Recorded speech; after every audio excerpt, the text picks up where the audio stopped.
دن بڑھتا جائے گا۔ ہمارے نبی کو خدا نے سب سے افضل بنایا اور ہم لوگوں کے بیچ رحمت بنا کر بھیج دیا۔ حضرات گرامی، جب نبی صلی اللہ علیہ وسلم کی عمر شریف 40 سال کی تو جب اللہ تعالیٰ کی جانب سے حکم ہوا کہ آپ اپنی نبوت کا اعلان کریں، چنانچہ آپ تمام مکہ والوں کو ایک جگہ جمع فرمایا اور لوگوں سے دریافت کیا کہ اے مکہ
الحمدللہ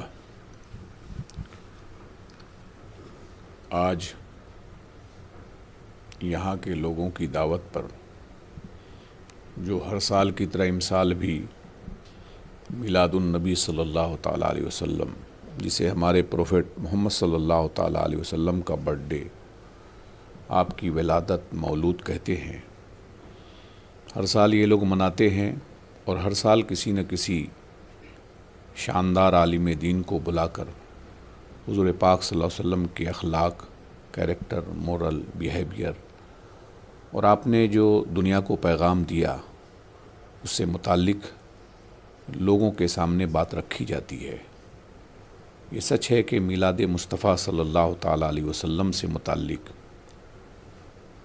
پنڈت جواہر لال نہرو، جو بھارت کے پہلے پردھان منتری ہیں، جن کی ایک کتاب ہے دا ڈسکوری آف انڈیا، اس کے پارٹ 3 میں انہوں نے لکھا کہ محمد صلی اللہ علیہ وسلم از دا فاؤنڈر آف پیس۔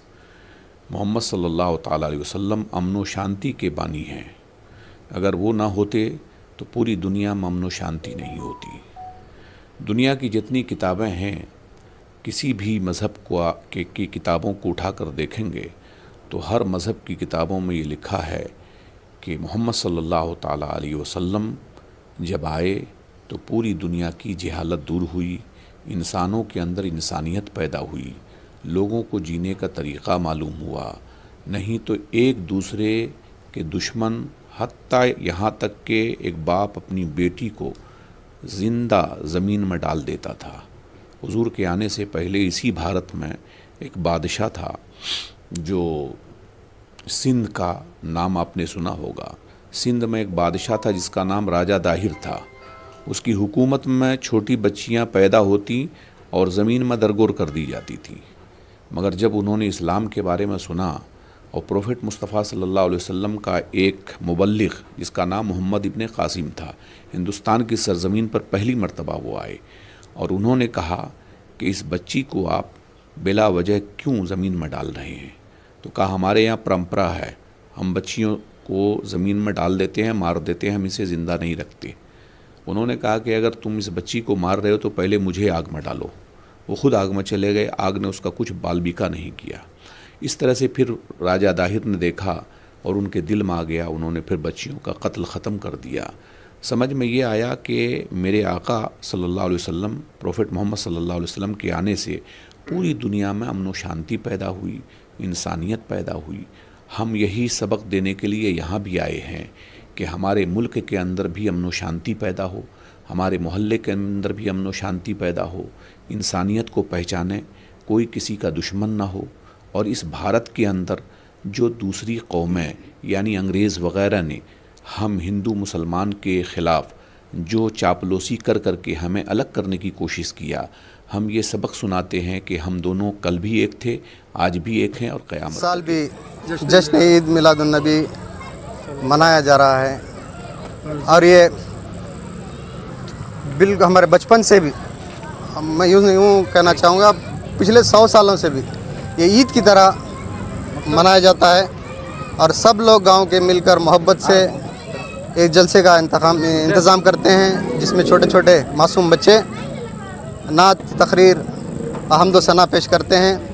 اور برسوں سے یہ سلسلہ ہمارے گاؤں میں چلا آ رہا ہے. جو زمانہ دراز سے یہاں پر جشن عید میلاد النبی ہمارے بزرگوں نے مناتے تھے. ہر سال کی طرح جیسا وہ لوگ جو ہمارے جو بزرگ تھے, جو ہمارے جو بڑے حضرات تھے, جیسا مناتے تھے, اسی طریقے سے آج بھی ان کی پیڑھی در پیڑھی یہ سلسلہ یہاں ہمارے گاؤں اڈگار کلڑی میں چلا آ رہا ہے. ماشاءاللہ آج کل کے نوجوان بھی بڑے جوش اور خروش سے اس کار خیر میں, اس میلاد النبی میں حصہ لیتے ہیں. بڑی خوشی ہوتی ہے ہم تمام لوگوں کو, اور ہم بھی اس میں زمانہ دراز سے حصے دار ہیں. تو بہت اچھا ہے, اچھا لگتا ہے. یہ حضور صلی اللہ علیہ وسلم کی سیرت مبارک کے بارے میں بیان کیا جاتا ہے. مولانا ہر سال مولانا کوئی نہ کوئی بڑے مولانا کو بلایا جاتا ہے, اور ہر سال یہاں پر حضور پاک صلی اللہ علیہ وسلم کی سیرت النبی بیان کی جاتی ہے, جس سے لوگوں میں محبت, آپس میں اتفاق اور محبت, امن و امان کی باتیں یہاں پر ہوتی ہیں. اس سال بھی اسی طریقے سے ہمارے گاؤں میں وہی جوش و خروش سے یہ جشن عید میلاد النبی منایا جاتا ہے.